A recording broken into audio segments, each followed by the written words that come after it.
Good morning, Lucid Dreamers. On this beautiful Thursday morning, another deck list for you. We're going to be going over Iron Grit today. This was actually a friend of mine's deck list back when we played tournaments, when we played the first time. We're just getting back into it. He ended up selling me all of his speed duel stuff.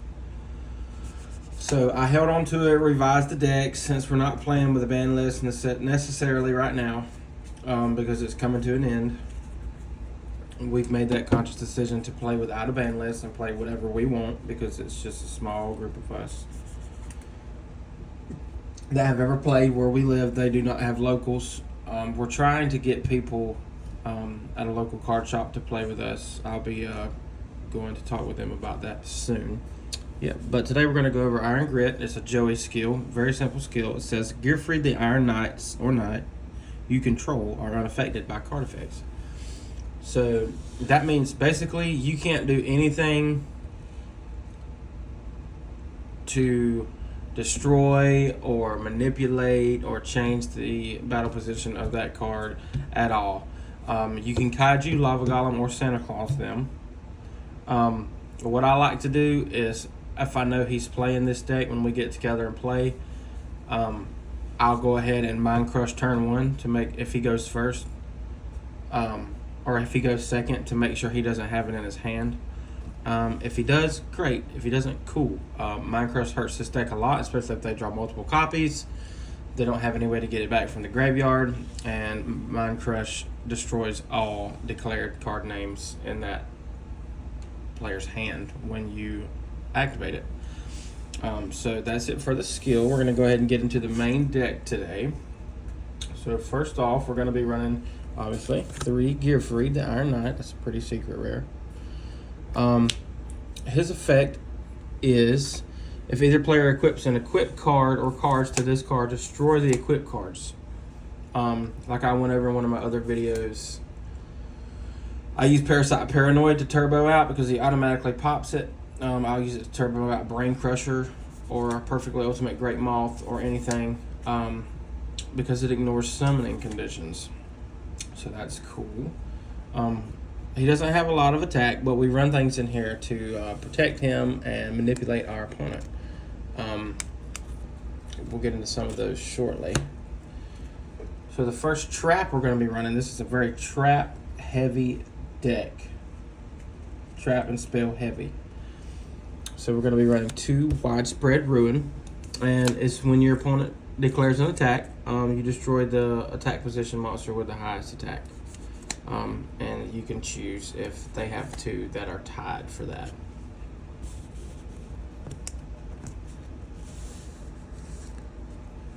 So the next card we're going to be running, I have to order some speed duel copies of this. It's the same errata, same text. But I think when he ordered his stuff, he made a mistake. Blast with Chain. This is one of your ace cards of the deck. So Blast Chain, because Gearfried pops any cards equipped to it, you equip Gearfried to it. Or you equip it to Gearfried. If you go first, you set it, normal summon Gearfried. When they bring out something you don't like, or they have a spell or trap you don't like, anything, you can flip this over, it'll equip the Gearfried. Gearfried destroys it, and you can destroy any card on the field by targeting. It doesn't really...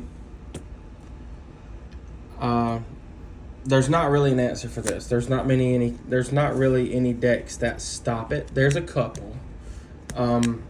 This deck does amazing against deck that spams out big beaters, like Cyber Angels, because there's an interaction that can take place when you go into Izana and they activate that and they target it. Normally you would get to pop a card on the field, but if they don't have any back row, you literally cannot destroy Gearfried. So the effect is dead in your hand and you lose your Izana. There's not really any answer for Blast with Chain in this deck, which is what makes it so good. That card, I do believe, as well as a few other cards in this deck list, in this Iron Grit deck list, are 1, 2, or 3 limited on the list right now. So the next card we're going to be going into is another trap of ours, Zero Gravity. So remember, Gearfried can't be affected by cards. Change the battle positions of all face-up monsters on the field. It's pretty self-explanatory. They bring out something you don't like. They're starting to overwhelm you. They have a deck that special summons a lot. I have a dinosaur deck that special summons like crazy, and it gets really big, really fast. So they activate zero gravity on me, and everything except Gear Freed is changed to defense, which makes it really good. Next up are these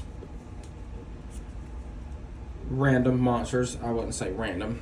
They're definitely little tech cards. So 2 Sphere Karibo is another secret. Very pretty card. So if you don't know what Sphere Karibo does, most people do. When your opponent declares an attack, you send it from your hand to the graveyard, and you change that monster's defense. Also, it's used a lot in ritual decks. You banish it from your graveyard as one of the monsters required for the summon. So it's very good. Another way to protect yourself. Now into the spells.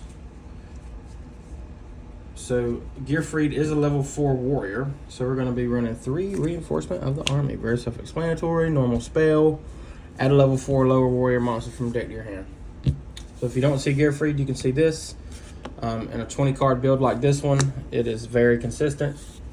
I may change the deck list in the future. I think I'm going to take out one of the hammer shots, which I'll show you in a second, and probably both widespreads for something else. I have something in mind. So the next card we have on our list is Hammer Shot. Hammer Shot is good. Our friend was playing Tribute to the Doomed in here, but you skip your draw phase. Hammer Shot is the best. Hammer Shot is better. It's not a quick play, but if you run Widespread and Hammer Shot, it covers you for both going first and going second, so it's going to be okay. Destroy the one attack position monster on the field with the highest attack. Your choice if tied. So Widespread.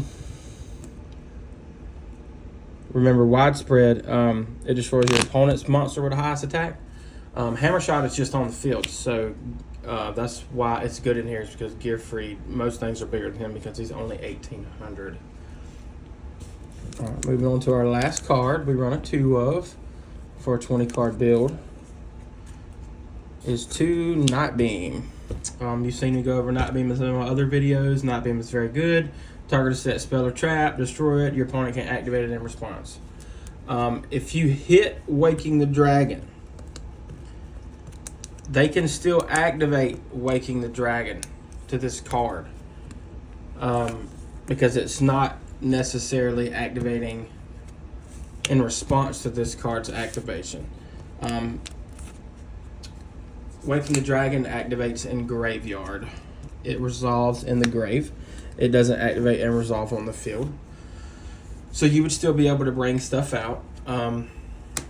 Like if I go first and I set Waking the Dragon and my opponent activates Night Beam, I could just bring out Ojama King in defense. And if they don't have any way to get rid of it, that's fine. Or a lot of people I've noticed have misread Waking the Dragon, and they run a crazy extra deck because they think it's just extra. They think too much about the extra deck part.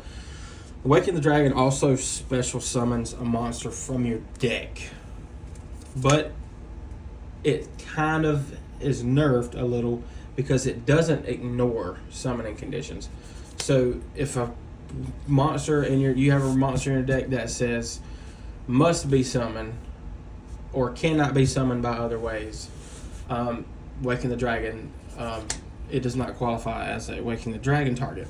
But if you have something in your field or in your deck, like a big monster that you're just like, hey, like you want to run a 1 of Magician of Black Chaos, just a 28 beat stick, you can do that. That's a Waking the Dragon target.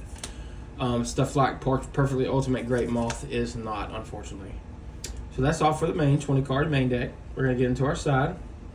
Mind Crush, 2 Mind Crush.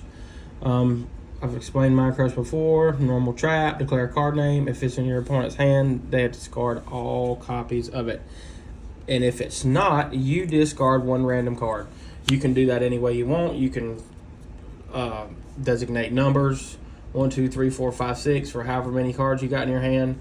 Roll a dice, or you can shuffle them all and put them down flat on your mat and let your opponent pick one. I usually just do that. I usually just shuffle it under the table and then lay them face down and let my opponent pick one. So the next two are for those annoying bugs. This card's going to get changed eventually, probably to like a floodgate or something, maybe. But this is Eradicating Airsoft. If you don't know what it does, it's a normal spell. Destroy all insect monsters on the field. So this deck struggles a lot with bugs with my Precious Queen because it spams out tokens so much, and you don't put enough pressure on the field with Gearfried to keep those tokens at bay. So siding one of these in, you're just like, bam,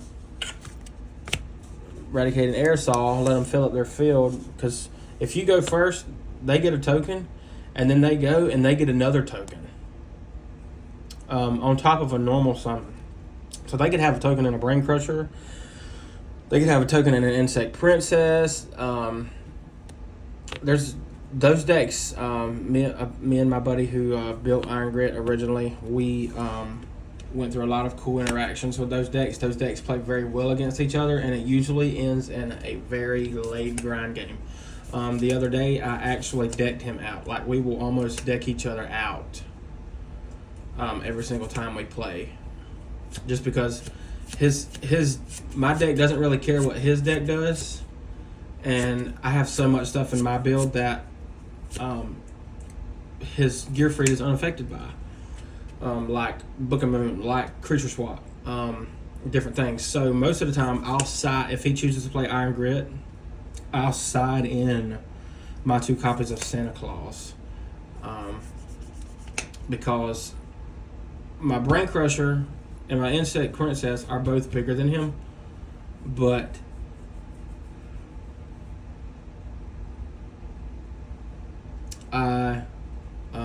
he runs so much pressure in the back row, like, hey, I'm just gonna pop this, or hey, I'm gonna equip this, effect to destroy, effect to pop any card on the field.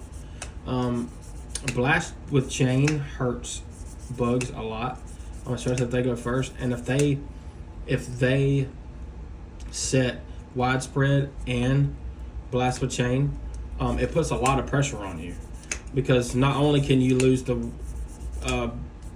token you have left, but you can also lose your Brain Crusher in the same turn, and you can't touch Gearfried with anything. It's just slightly out of reach because of the effect. So the last card we have on our side is 2 Nightmare Wheel. So I love Nightmare Wheel. I've always loved Nightmare Wheel. When the ban list was relevant to us and we were playing online tournaments, this card is one of the only cards in the history of Yu-Gi-Oh! Speed Duel or regular competitive that I've been biased against. Because being able to run 3 of these and lock down your decks that don't have any tribute stuff, being able to lock down a zone and burn your opponent for 500 every single turn is crazy. Kind of like Mask of the Accursed. Mask of the Accursed is the same as Nightmare Wheel, except it's a equipped spell. The monster can attack, and they take 500 every single turn, every single one of your turns. So if they like double summon and you go Nightmare Wheel, bam, they have 2 zones locked down that they can't get rid of if they don't have anything they contribute over for it. And all you have to do is worry about the 3rd monster zone, and they're taking 1,000 every turn. Nightmare Wheels, you just target a card your opponent controls, and it can't attack or change its battle position. When it goes away or leaves the field, so does Nightmare Wheel. And once returned during my standby phase, if like your standby phase or whoever the player was that equipped it, once returned during their standby phase, your opponent takes 500, but it must be on the field. to resolve that. So there's that. So that is our 6-card side deck. Side deck. And that is our video for this morning. Iron Grit. Pick it up. Play with your friends. Give me a like. Give me a follow. Stay tuned for more Speedo content. And stay lucid, dreamers.